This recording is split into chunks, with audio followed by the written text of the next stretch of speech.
So ಎಲ್ರಿಗೂ ನಮಸ್ಕಾರ. ಮತ್ತೊಂದು ವಿಡಿಯೋ ಟ್ರೇಡರ್ಸ್ ಗುರುಕುಲ್ ಸೆಂಟರ್ಗೆ ಪ್ರತಿಯೊಬ್ಬರಿಗೂ ಸ್ವಾಗತ. ಈ ಒಂದು ಪರ್ಸನಲ್ ಫೇವರೇಟ್ ಸ್ಟ್ರಾಟಜಿನ ನಾನು ನಿಮ್ಗೆ ಹೇಳ್ಕೊಡಕ್ ಬಂದಿದ್ದೀನಿ. ಇದು ಒಂದು Read what I wrote, I'm a bestseller. Yeah, reach for my goals, hit it dead center, hit it dead center. Bullseye, hit it the most, there's no misses. Something like fish in a barrel, it's no different. Blindfold on me, I still got the most vision. Trendsetter told them before, but they don't listen. ಎಲ್ರಿಗೂ ನಮಸ್ಕಾರ. ಮತ್ತೊಂದು video traders gurukul ಸೆಂಟರ್ಗೆ ಪ್ರತಿಯೊಬ್ಬರಿಗೂ ಸ್ವಾಗತ. ಈ ಒಂದು ವಿಡಿಯೋಲ್ಲಿ ದುಡ್ಡು ಮಾಡೋದು ಹೇಗೆ, ಯಾವ ಸ್ಟ್ರಾಟಜಿನ ಉಪಯೋಗಿಸಿ ದುಡ್ಡು ಮಾಡ್ಬೋದು, ನನ್ನ ಒಂದು ಪರ್ಸ್ನಲ್ ಫೇವ್ರೇಟ್ ಸ್ಟ್ರಾಟಜಿನ ನಾನು ನಿಮಗೆ ಹೇಳ್ಕೊಡಕ್ಕೆ ಬಂದಿದ್ದೀನಿ. ಇದು ಒಂದು EMA ಬೇಸ್ಡ್ ಸ್ಟ್ರಾಟಜಿ ಇರುತ್ತೆ. ಈ ಸ್ಟ್ರಾಟಜಿಯಲ್ಲಿ ಏನೇನು ಮಾಡಬೇಕು, ಫಸ್ಟ್ ಸ್ಟ್ರಾಟಜಿನ ಕಲ್ತ್ಕೊಂಡ್ಬಿಡೋಣ, ಆಮೇಲೆ ಇದನ್ನು ಹೆಂಗೆ ಇಂಪ್ಲಿಮೆಂಟ್ ಮಾಡೋದು ಅಂತ ನಮ್ಮ ಟ್ರೇಡಿಂಗ್ ವ್ಯೂಲ್ಲಿ ನಿಮಗೆ ಹೇಳ್ಕೊಡ್ತೀನಿ. ಸೊ ಬನ್ನಿ, EMA ಅಂದರೆ ಏನು, EMA ಅಂದರೆ ಏನು, ಎಕ್ಸ್ಪೋನೆನ್ಷಿಯಲ್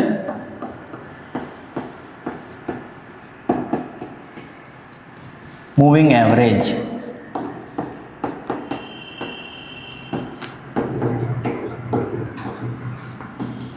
ಸೊ ಎಲ್ಲರೂ ಇಂಟ್ರಾಡೇ ಮಾಡ್ತಾ ಇರ್ತೀರಾ, ಆದರೆ ಪೊಸಿಷನಲ್ ಕೂಡ ಮಾಡಬೇಕು ಅಲ್ವಾ. ತುಂಬ ಜನ ಪೊಸಿಷನಲ್ ಮಾಡಬೇಕು ಅಂತ ಇರ್ತಾರೆ. ಈ ಬ್ಯಾಂಕ್ ನಿಫ್ಟಿಯಲ್ಲಿ ಪೊಸಿಷನಲ್ ಮಾಡೋದು ಹೆಂಗೆ, ಬ್ಯಾಂಕ್ ನಿಫ್ಟಿ ಅಥವಾ ನಿಫ್ಟಿಯಲ್ಲಿ ಅಂತ ನಿಮ್ಮೆಲ್ಲರಿಗೂ ಹೇಳ್ಕೊಡ್ತೀನಿ ಬನ್ನಿ. That is EMA cross over. ಏನಂತ ಕರಿತೀವಿ, EMA ಕ್ರಾಸ್ ಓವರ್ ಅಂತ. ಸೊ ಯಾವ EMA ಹಾಕೋಬೇಕು ಅಂತ ಕೇಳಿದ್ರೆ, ನಾವು ಫಸ್ಟ್ EMA ಬಂದು 10 EMA ಹಾಕೋಬೇಕು. ಸೆಕೆಂಡ್ EMAಗೆ ನಾವೇನು ಮಾಡಬೇಕು ಅಂತ ಕೇಳಿದ್ರೆ 20 EMA ಹಾಕೋಬೇಕು. ಸೊ ಇದನ್ನು ಏನಂತ ಕರಿತೀವಿ, 10-20 EMA ಅಂತ ಕರಿತೀವಿ. ಇದೆರಡನ್ನೂ ಸೇರಿಸಿದ್ರೆ ನಾವೇನಂತ ಆಯಿತು, 10-20 EMA. ಹಿಂಗೂ ಬರಿಬೋದು ಅಥವಾ ಹಿಂಗೂ ಬರಿಬೋದು. ಸೊ ಇದನ್ನು ನಾವು 10-20 EMA ಅಂತ ಕರಿತೀವಿ. ಸೊ ಇದನ್ನು ಚಾರ್ಟಲ್ಲಿ ನೋಡೋಣ. ಅದಕ್ಕಿಂತ ಮುಂಚೆ ಈ 10-20 EMA ಬಂದಾಗ ನಾವು ಯಾವ ಸ್ಟ್ರಾಟಜಿನ ಇಂಪ್ಲಿಮೆಂಟ್ ಮಾಡಬೇಕು ಅಂತ ಕಲ್ತ್ಕೊಂಡ್ಬಿಡೋಣ. ಸೊ ಇವತ್ತು ನಾವು ಕಲಿಬೇಕಾಗ್ತಾ ಇರೋದು 2 ಸ್ಟ್ರಾಟಜಿ. ಒಂದು ಬುಲ್ಲಿಶ್ ಸ್ಟ್ರಾಟಜಿ, ಇನ್ನೊಂದು ಬೇರಿಶ್ ಸ್ಟ್ರಾಟಜಿ.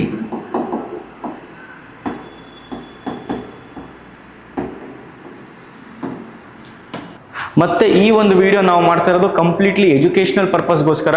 ಇದನ್ನು ನೋಡಿ ಯಾರೇ ಕೂಡ ನಿಮ್ಮ ಟ್ರೇಡ್ಸ್ನ ಪ್ಲೇಸ್ ಮಾಡೋಕ್ಕೆ ಹೋಗಬೇಡಿ, ಅಂಟಿಲ್ ಆ್ಯಂಡ್ ಅನ್ಲೆಸ್ ನೀವು ಬ್ಯಾಕ್ ಟೆಸ್ಟ್ ಮಾಡಿ ನಿಮಗೆ ನಂಬಿಕೆ ಬರೋ ತನಕ. ಸೊ ಇದನ್ನು ನಾವು ಯಾವುದೇ ಥರ ನಿಮಗೆ ಪ್ರವೋಕ್ ಮಾಡ್ತಾ ಇಲ್ಲ, ಈ ಒಂದು ಸ್ಟ್ರಾಟಜಿ ಮಾಡಿ ನೀವು ದುಡ್ಡು ಮಾಡಿ ಅಂತ. ಬಟ್ ನಮ್ಮ ಒಂದು ನಾಲೆಡ್ಜನ್ನು ನಾವು ನಿಮಗೆ ಯೂಟ್ಯೂಬ್ ಮುಖಾಂತರ ಹೇಳ್ಕೊಡ್ತಾ ಇದ್ದೀವಿ. ಸೊ ಇಲ್ಲಿ ನೋಡ್ಬೋದು, ನಾವು ಇವತ್ತು ಕಲಿಬೇಕಾಗಿರೋದು ಬುಲ್ಲಿಶ್ ಮತ್ತು ಬೇರಿಶ್ ಸ್ಟ್ರಾಟಜಿ. ಸೊ ಈ ಬುಲ್ಲಿಶ್ ಸ್ಟ್ರಾಟಜಿಯಲ್ಲಿ ಏನು ಮಾಡ್ತೀವಿ ಅಂತ ಕೇಳಿದ್ರೆ, ಬೈ ಫ್ಯೂಚರ್,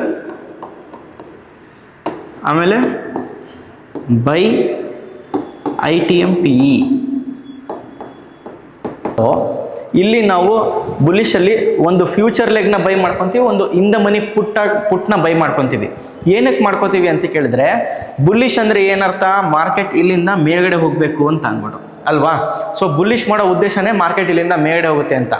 ಅಕಸ್ಮಾತ್ ನಿಮ್ಮ ಅನಿಸಿಕೆ ಪ್ರಕಾರ, ನಿಮ್ಮ ಅನಾಲಿಸಿಸ್ ಪ್ರಕಾರ ಮಾರ್ಕೆಟ್ ಮೇಲ್ಗಡೆ ಹೋಗುತ್ತೆ, ಆದರೆ ಅಕಸ್ಮಾತ್ ಮಾರ್ಕೆಟ್ ಹೋಗಿಲ್ಲ ಅಂತ ಕೇಳಿದ್ರೆ ಆ ಮೂಮೆಂಟಲ್ಲಿ ನಿಮಗೆ ಸೇವ್ ಮಾಡೋದಕ್ಕೆ ಒಂದು ಲೆಗ್ ಇರಬೇಕು. ಅದನ್ನು ನಾವು ITM PE ಅಂತ ಕರಿತೀವಿ. ಅದಕ್ಕೆ ನಾವು ಅದನ್ನು ITM PEನ ಬೈ ಮಾಡ್ಕೋತೀವಿ. ಸೊ ಅರ್ಥ ಆಯಿತು ಅನ್ಕೊತೀನಿ. ಇದಕ್ಕಿಂತ ಒಂದು ಸುಲಭವಾದ ನಿಮಗೊಂದು ಎಕ್ಸಾಂಪಲ್ ಕೊಡಬೇಕು ಅಂತ ಕೇಳಿದ್ರೆ, ಸೊ ಇವಾಗ ಪ್ರತಿಯೊಬ್ಬರಿಗೂ ಕಾರ್ ಶೋರೂಮ್ ಗೊತ್ತಿರುತ್ತೆ. ಒಬ್ಬೊಬ್ಬರು ಹೋಗಿ ಕಾರ್ ಶೋರೂಮಲ್ಲಿ ಒಂದು ಕಾರ್ನ ಪರ್ಚೇಸ್ ಮಾಡಬೇಕು ಅಂತ ಕೇಳಿದ್ರೆ, ಅವರು ಕಾರ್ನ ಡೆಲಿವರಿ ಕೊಡೋದು ನಿಮ್ಮ ಇನ್ಶೂರೆನ್ಸಲ್ಲಿ, ಕಾರ್ ಇನ್ಶೂರೆನ್ಸ್ ಮಾಡಿಸ್ಕೊಂಡು ಆದಮೇಲೆ. ಅವ್ರಿಗೂ ಗೊತ್ತು ಕಾರ್ ಆನ್ ರೋಡ್ ಹೋಗೋಕ್ಕಿಂತ ಮುಂಚೆ ಇನ್ಶೂರೆನ್ಸ್ ಮುಖ್ಯ ಅಂತ. ಅದೇ ಥರ ಪ್ರತಿಯೊಬ್ಬ ಟ್ರೇಡರ್ಗೂ ಅಷ್ಟೇ ಗೊತ್ತಿರಬೇಕು ಇನ್ಶೂರೆನ್ಸ್ ಅನ್ನೋದು ಎಷ್ಟು ಮುಖ್ಯ. ಆ ಇನ್ಶೂರೆನ್ಸ್ ಲೆಗ್ಗೆ ಬಂದು ನಮ್ಮದು in the money PE. So ನೀವು ಏನೇ ಟ್ರೇಡ್ ತೊಗೊಂಡ್ರು ಯಾವತ್ತೂ ಅಷ್ಟೇ ಹೆಡ್ಜಿಂಗ್ ಮಾಡ್ಕೊಂಡು ತೊಗೊಳ್ಳಿ. It is most beneficial. ನಿಮಗೆ ಒಂದು ಸೇಫ್ಟಿ ಇರುತ್ತೆ, ನೆಮ್ಮದಿಯಾಗಿರ್ಬೋದು. ಸೊ ಅದಕ್ಕೆ ಏನು ಮಾಡ್ತೀವಿ, ಒಂದು ಫ್ಯೂಚರ್ನ ಬೈ ಮಾಡ್ಕೊತೀವಿ, ಒಂದು ITM PEನ ಬೈ ಮಾಡ್ಕೊತೀವಿ. ಸರ್ ಈ ಸ್ಟ್ರಾಟಜಿ ಮಾಡೋದಕ್ಕೆ ನಮಗೆ ಎಷ್ಟು ಫಂಡ್ ಬೇಕಾಗುತ್ತೆ, ಒಂದು ಅಂದಾಜು ನಮಗೆ ಇದಕ್ಕೆ 1 lakh ಬೇಕಾಗುತ್ತೆ, 1 lakh ಬೇಕಾಗುತ್ತೆ. ಸೊ ಅದೇ ಥರ ನೀವು ಬೇರೆ ಸ್ಟ್ರಾಟಜಿ ಮಾಡ್ತಾ ಇದ್ರೆ ನಿಮಗೆ ನಾವೇನು ಮಾಡ್ತೀವಿ ಅಂತ ಕೇಳಿದ್ರೆ, ಸೊ ಈ ಒಂದು ಬೇರೆ ಸ್ಟ್ರಾಟಜಿಯಲ್ಲಿ ನಾವು ಏನು ಮಾಡ್ತೀವಿ, cell future by ITM CE. ನಾವು ಬೇರೆ ಸ್ಟ್ರಾಟಜಿ ಏನಕ್ಕೆ ಮಾಡ್ತೀವಿ ಅಂದರೆ ಮಾರ್ಕೆಟ್ ಕೆಳಗಡೆ ಬೀಳಬೇಕಾದ್ರೆ ಈ ಒಂದು ಸ್ಟ್ರಾಟಜಿನ ಮಾಡ್ತೀವಿ. ಸೊ ಮಾರ್ಕೆಟ್ ಕೆಳಗಡೆ ಹೋಗ್ಬೇಕಾದ್ರೆ ನಮಗೆ ಗೊತ್ತು ಡೈರೆಕ್ಟಾಗಿ ಫ್ಯೂಚರ್ ಸೆಲ್ ಮಾಡ್ಬೋದು ಅಂತ ಅಂದ್ಬಿಟ್ಟು. ಆದರೆ ಅದಕ್ಕೊಂದು ಹೆಡ್ಜ್ ತೊಗೊಳೋದಕ್ಕೋಸ್ಕರ ನಾವೇನು ಮಾಡ್ತೀವಿ, ಬೈ ITMCE ಮಾಡ್ತೀವಿ. ಅಂದರೆ ಏನಾಯಿತು, ಮಾರ್ಕೆಟ್ ಇದು ಕೆಳಗಡೆ ಬೀಳ್ತಾ ಇರುತ್ತೆ, ಅಕಸ್ಮಾತ್ ನಾವು ಅನ್ಕೊಂಡಂಗೆ ಮಾರ್ಕೆಟ್ ರಿವರ್ಸ್ ಹೋಗ್ಬಿಟ್ರೆ ಈ ಒಂದು ಲೆಗ್ ಇದೆಯಲ್ಲ ಇದು ನಮಗೆ ಕಾಪಾಡುತ್ತೆ, ಲಿಮಿಟೆಡ್ ಲಾಸ್ ಕೊಡುತ್ತೆ. ಅನ್ಲಿಮಿಟೆಡ್ ಲಾಸಿಂದ ಲಿಮಿಟೆಡ್ ಲಾಸಿಗೆ ತೊಗೊಂಬಂದು ಕೂರಿಸುತ್ತೆ. ಇದರಿಂದ ನಮ್ಮ ಪ್ರಾಫಿಟೇಬಲ್ ರೇಷಿಯೋ ಜಾಸ್ತಿ ಆಗುತ್ತೆ. ಯಾವಾಗ ನಿಮ್ಮ ರಿಸ್ಕ್ ಟು ರಿವಾರ್ಡ್ ರೇಷಿಯೋನ ನೀವು ಮ್ಯಾಚ್ ಮಾಡ್ತೀರಾ, ಖಂಡಿತವಾಗ್ಲೂ ನೀವು ಒಂದು ಪ್ರಾಫಿಟೇಬಲ್ ಟ್ರೇಡರ್ ಅಂತ ಕರ್ಸ್ಕೋಬೋದು. ಸೊ ಅದಕ್ಕೋಸ್ಕರ ಟ್ರೇಡಿಂಗ್ ಏನು ಬ್ರಹ್ಮವಿದ್ಯೆ ಅಲ್ಲ, ಎಲ್ಲರೂ ಕೂಡ ಟ್ರೇಡರ್ ಆಗ್ಬೋದು. ಆದರೆ ಇಲ್ಲಿ ಮೇಜರ್ ಡಿಫ್ರೆನ್ಸ್ ಏನು ಬರುತ್ತೆ ಅಂದರೆ ಒಬ್ಬೊಬ್ರದ್ದು ರಿಸ್ಕ್ ಟು ರಿವಾರ್ಡ್ ರೇಷಿಯೋ ಬರುತ್ತೆ. ಇವತ್ತಿನ ದಿನ ನನಗೆ ನನ್ನ ಕ್ಯಾಪಿಟಲ್ಗೆ 10 ಲಕ್ಷ ರೂಪಾಯಿ ಲಾಸ್ ಕಾಣಿಸ್ತಾ ಇದ್ದರೆ ನಾನು ಅದನ್ನು ಬುಕ್ ಮಾಡಿಕೊಂಡು ನನ್ನ ಸೇಫ್ಟಿ ನಾನು ನೋಡ್ಕೋತೀನಿ. ನಿಮ್ಮ ಕ್ಯಾಪಿಟಲ್ 1 ಲಕ್ಷ ಕ್ಯಾಪಿಟಲ್ಗೆ ನೀವು 2-3% ಲಾಸ್, ಮ್ಯಾಕ್ಸಿಮಮ್ ಲಾಸ್ ನಿಮ್ಮ ಕೆಪಬಿಲಿಟಿ ಇರಬೇಕು. ಅದಕ್ಕಿಂತ ಜಾಸ್ತಿ ಹೋಗ್ಬೇಕಾದ್ರೆ ಆ ಪೊಸಿಷನ್ನ ಸ್ಕ್ವೇರ್ ಆಫ್ ಮಾಡ್ಕೊಂಡು ಹೊರಗಡೆ ಬಂದ್ಬಿಡ್ಬೇಕು. ಬಿಕಾಸ್ ಮಾರ್ಕೆಟ್ ನಾಳೆ ಬೆಳಗ್ಗೆ ಎದ್ರು ವಾಪಸ್ ಇರುತ್ತೆ. ನಾವು ಇವತ್ತೇ ನಮ್ಗೆ ಯುದ್ಧ ಮಾಡಿಕೊಂಡು ಕಂಪ್ಲೀಟ್ ಕ್ಯಾಪಿಟಲ್ ನಾವು ಖಾಲಿ ಮಾಡ್ಕೊಂಡ್ರೆ ನಾಳೆ ದಿನ ನೀವು ಟ್ರೇಡಿಂಗ್ ಮಾಡೋದಕ್ಕೆ ದುಡ್ಡೇ ಇರೋದಿಲ್ಲ. ವಾಪಸ್ ಆ ದುಡ್ಡನ್ನ ಜೋಡಿಸೋದಕ್ಕೆ ನಿಮ್ಗೆ ತುಂಬ ಕಷ್ಟ ಆಗುತ್ತೆ. ಅದರಲ್ಲೂ ಅರ್ಧಕ್ಕರ್ಧ ಜನ ಸ್ಟಾಕ್ ಮಾರ್ಕೆಟ್ನ ಕ್ವಿಟ್ ಮಾಡಿಬಿಡ್ತಾರೆ, ಇದೊಂದು ಲಾಸ್ ಮೇಕಿಂಗ್ ಅಂತ ಅಂದ್ಬಿಟ್ಟು. ಆದರೆ ಯಾರ ಹತ್ರ ಪೇಷನ್ಸ್ ಇರುತ್ತೆ, ಯಾರ ಹತ್ರ ರಿಸ್ಕ್ ರಿವಾರ್ಡ್ ರೇಷಿಯೋ ಕರೆಕ್ಟಾಗಿ ಮೇಂಟೈನ್ ಮಾಡ್ತಾರೆ, ಅವರು ಕೂಡ ಅಷ್ಟೇ ಒಂದು ಪ್ರಾಫಿಟಬಲ್ ಟ್ರೇಡರ್ ಆಗೇ ಆಗ್ತಾರೆ. ಸೊ ಇವಾಗ ನನಗೆ ಗೊತ್ತಿರೋ ಪ್ರಕಾರ bullish monthly salary, bearish monthly salary ಅಂದರೆ ಏನು ಅಂತ ಎಕ್ಸ್ಪ್ಲೇನ್ ಮಾಡಿದ್ದೀನಿ.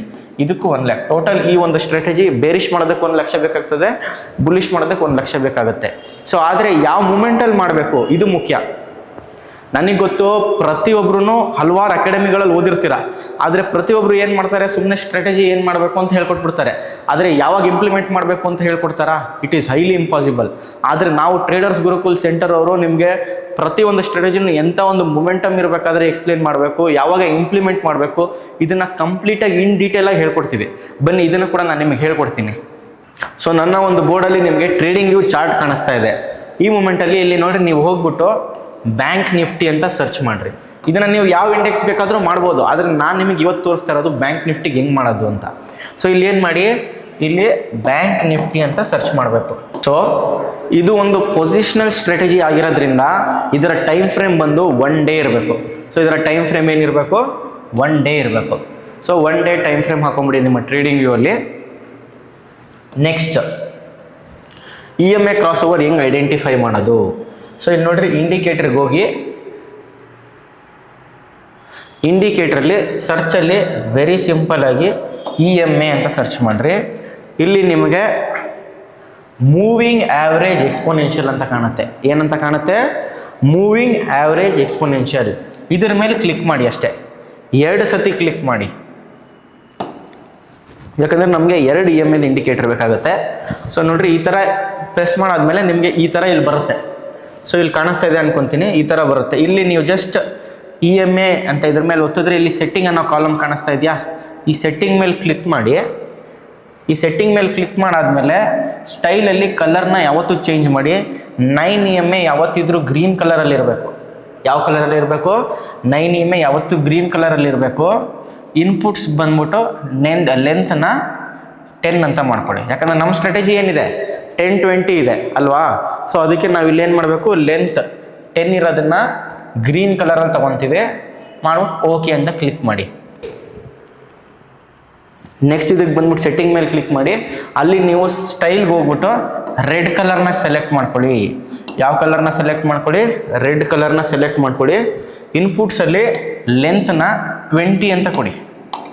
ಇನ್ಪುಟ್ಸಲ್ಲಿ ಲೆಂತ್ನ 20 ಅಂತ ಕೊಡಿ. ಸೊ ನೆಕ್ಸ್ಟ್ ಇಲ್ಲಿ ಓಕೆ ಅಂತ ಕೊಟ್ಟಾದ್ಮೇಲೆ ನೋಡಿ ನಿಮಗೆ ಕಾಣಿಸ್ತಾ ಇದೆ. ಸೊ ಏನಾಗ್ತಾ ಇದೆ, ಕಂಪ್ಲೀಟ್ ಸ್ಟ್ರಾಟಜಿ ನಿಮಗೆ ಕಾಣಿಸ್ತಾ ಇದೆ. ನಿಮ್ಗೆ ಇಲ್ಲಿ ಈ ಥರ 2 ಲೈನ್ ಬರುತ್ತೆ. ಇಲ್ಲಿ ಗ್ರೀನ್ ಲೈನ್ ಬಂದು ಯಾವುದು, 10 EMA. ರೆಡ್ ಕಲರ್ ಲೈನ್ ಬಂದು ಯಾವುದು, 20 EMA. ಸೊ ಇವಾಗ ಒಂದು ಪಾಯಿಂಟ್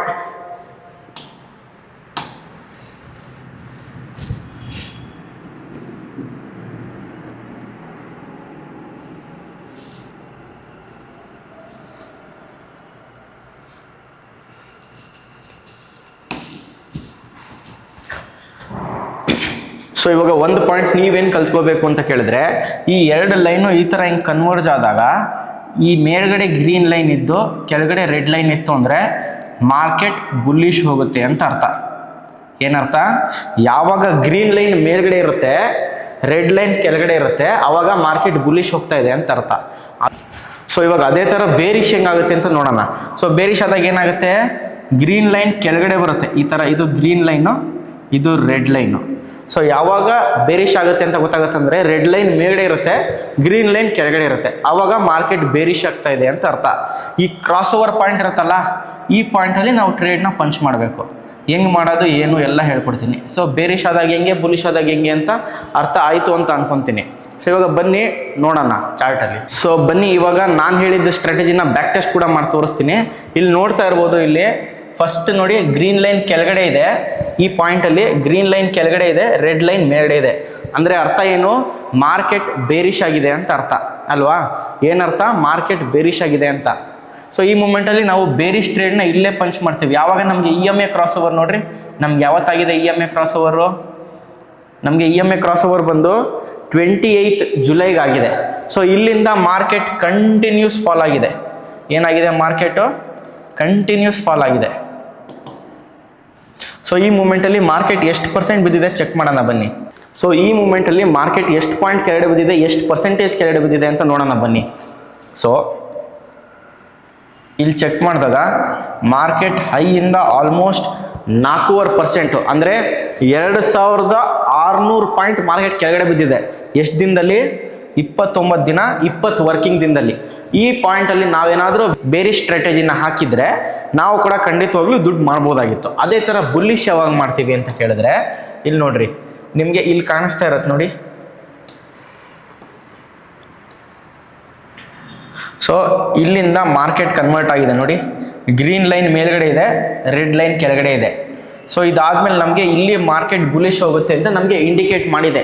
ಈ ಮೂಮೆಂಟಲ್ಲಿ ನಾವೇನಾದರೂ ಬುಲ್ಲಿಶ್ ಸ್ಟ್ರಾಟಜಿನ ಇಂಪ್ಲಿಮೆಂಟ್ ಮಾಡಿದರೆ ಜಸ್ಟ್ ಥಿಂಕ್, ನೀವು ಎಷ್ಟು ದುಡ್ಡು ಮಾಡ್ಬೋದಿತ್ತು ಅಂತ ನೋಡಿ. ಇನ್ನೂ ಮಾರ್ಕೆಟ್ ಮೇಲ್ಗಡೆ ಹೋಗ್ತಾನೇ ಇದೆ. ಈ ಪಾಯಿಂಟಿಂದ ನೀವು ಈ ಪಾಯಿಂಟ್ಗೆ ಎಷ್ಟು ಪ್ರಾಫಿಟ್ ಮಾಡ್ಬೋದಿತ್ತು ಯೋಚನೆ ಮಾಡಿ. ಸೊ ನಾವು ಇಲ್ಲಿಂದ ತಗೊಂಡ್ರು ಆಲ್ಮೋಸ್ಟ್ ಮಾರ್ಕೆಟು 8% ಎಷ್ಟು ದಿನದಲ್ಲಿ? 40 ದಿನ working, 40 working days, 60 days including holidays, ಅಂದರೆ 2 ತಿಂಗಳಲ್ಲಿ ಮಾರ್ಕೆಟು 4500 ಪಾಯಿಂಟ್, ಅಂದರೆ ಆಲ್ಮೋಸ್ಟ್ 8% ಹೋಗಿದೆ. ಸೊ ಈ ಒಂದು ಪಾಯಿಂಟಲ್ಲಿ ಏನು, ಮಾರ್ಕೆಟು 8.5%, 8ರಿಂದ 8.5% ಪ್ರಾಫಿಟ್ ಕೊಟ್ಟಿದೆ. ಸೊ ಈ ಪಾಯಿಂಟ್ನ ನಾವು ಕ್ಯಾಪ್ಚರ್ ಮಾಡಿದರೆ ಬುಲ್ಲಿಶ್ ಸ್ಟ್ರಾಟಜಿ ಹಾಕ್ಬಿಟ್ಟು ಖಂಡಿತವಾಗ್ಲೂ ನಾವು ಕೂಡ ದುಡ್ಡು ಮಾಡ್ಬೋದಾಗಿತ್ತು.